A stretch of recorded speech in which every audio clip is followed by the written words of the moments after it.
Hey everyone, it's Tony here from Retirees Benefits. And if you've been asking me about stimulus checks and what's happening on November 7th, you need to hear this entire video because there's a major announcement coming that directly relates to any stimulus that may be distributed, and I'm going to tell you exactly what to watch for. I get questions about this literally every single day. When are checks coming? Who's getting them? What do I need to do? And here's the thing, I'm going to give you the real answer. Not what you want to hear, but what you actually need to know so you can understand how this really works. November 7th is a critical date. And whether you're unemployed, struggling to make ends meet on benefits, or just trying to survive in this economy, this announcement will show us what's really happening and what might be coming down the pipeline. I've been tracking this for months, reading all the reports so you don't have to, and I'm breaking down exactly what this means for your wallet. But first, so what's happening on November 7th? We're getting the non-farm payroll report, also called the jobs report, for the month of October. And you might be thinking, what do jobs have to do with stimulus checks? Actually, everything. Let me explain. This jobs report gives us a big, broad look at the overall economy. Are businesses hiring or firing? What's happening with the unemployment rate? What about the labor participation rate? How many people are actually working? All of these data points tell us whether the economy is growing or whether it's slowing down and contracting. Here's the reality that nobody wants to say out loud. There's a massive divide in this country right now. A lot of people are saying the economy is terrible. It's not serving them. They're struggling financially. And then there's a small subset of very wealthy people who are doing just fine and don't really need to worry about any of this. But for the vast majority of us, the general population, things are tough. Finances are tight, everything is expensive. Inflation has eaten away at our buying power. People are losing jobs. Artificial intelligence is replacing workers. We're seeing all of this reflected in the economic data. Now here's what I need you to understand. And this is the part people don't like to hear. Stimulus has nothing to do with how many times we write letters to Congress. It doesn't matter how many times we call and leave voicemails, how much we beg or plead or ask for payments. It all comes down to the economy. Every single time when the economy comes knocking, asking for financial relief, it gets its wishes granted almost immediately. The economy says, hey, I'm struggling, I need stimulus.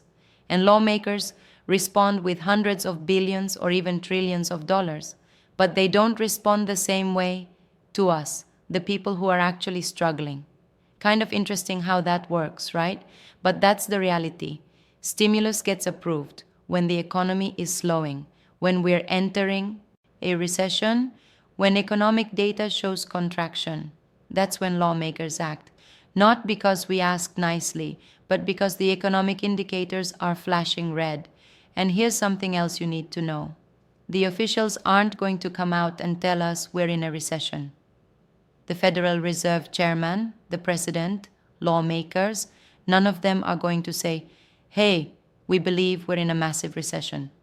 They know better than that. If they said it out loud, it would collapse everything very quickly. Instead, they thread the needle.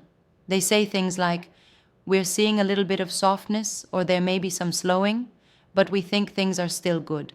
Meanwhile, in their heads, they might be thinking, this is bad, this is really bad, but they can't say it. That's why we watch the data, not the speeches. So, when this jobs report comes out on November 7th, here's what I'm watching and what you should pay attention to. The unemployment rate. This is important, but it's not the whole picture. Initial jobless claims.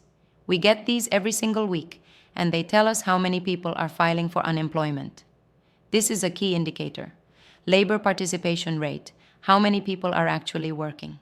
This number doesn't get talked about enough, but it gives us critical information about what's really happening in the labor market.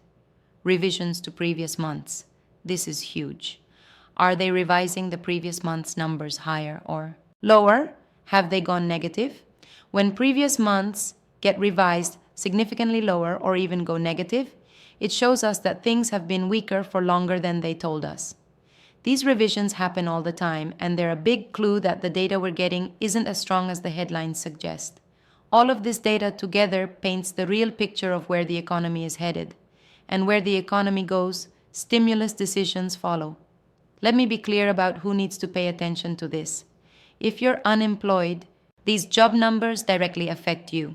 They determine how long benefits might be extended and whether additional relief programs get funded if you're underemployed, working part time, but need full time work. These numbers show whether jobs are actually available or if the market is contracting.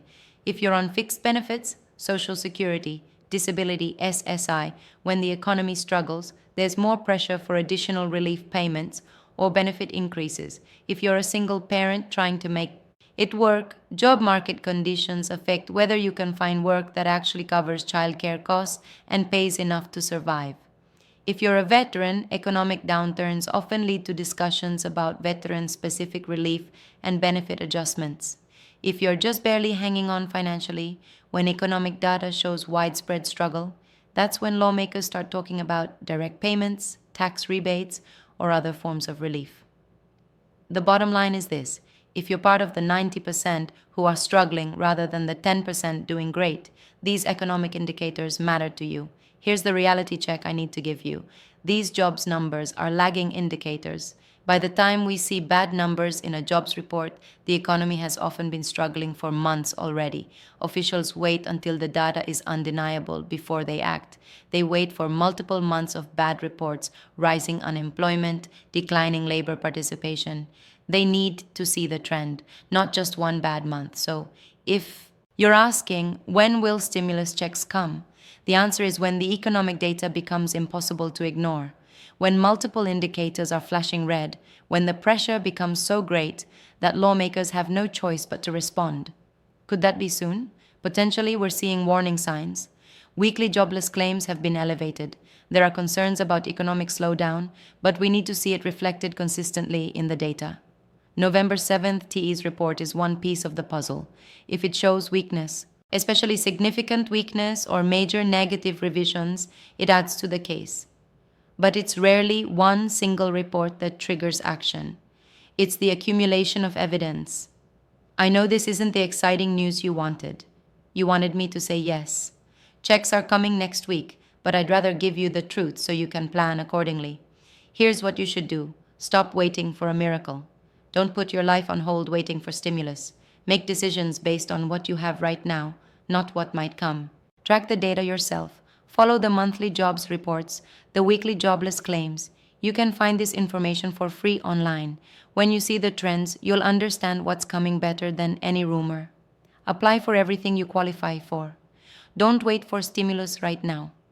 Apply for SNAP benefits, utility assistance, LIHEAP for heating costs, local food banks, rental assistance, whatever programs exist in your area.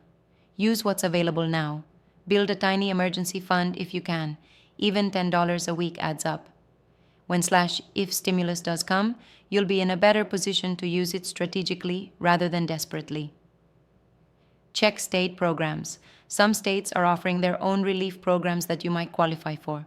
Google your state relief programs 2025 and see what's available. Look, I wish I could tell you that November 7th means checks are definitely coming, but that's not how this works. What November 7th means is we get more information about the true state of the economy. If the jobs report is weak, if unemployment rises, if revisions are negative, if labor participation drops, that moves us closer to the economic conditions that trigger stimulus. But it's a process, not an instant switch. The economy has to come knocking first, then lawmakers respond. It's backwards, it's frustrating, and it doesn't prioritize the people who need help most. But that's the system we're dealing with. So, keep watching these indicators. Keep applying for help that's available now. Keep surviving, because when economic data finally forces action, you want to be ready, not desperate. Alright, if this video helped you understand what's really happening with stimulus and why November 7th matters, please hit that subscribe button and turn on notifications. I post videos about benefits, assistance programs, and the real truth about what's happening with our economy. Share this video with anyone you know who's asking about stimulus checks. Check out the other videos on this channel where I break down benefits, state programs, and real resources that can help you right now. Not someday, but today. And remember, the system may not prioritize us, but we prioritize each other. This community is strong because we share real information, not false hope. We plan based on reality, and we survive together. I'll see you in the next video. Keep your head up. We've made it this far, and we'll keep making.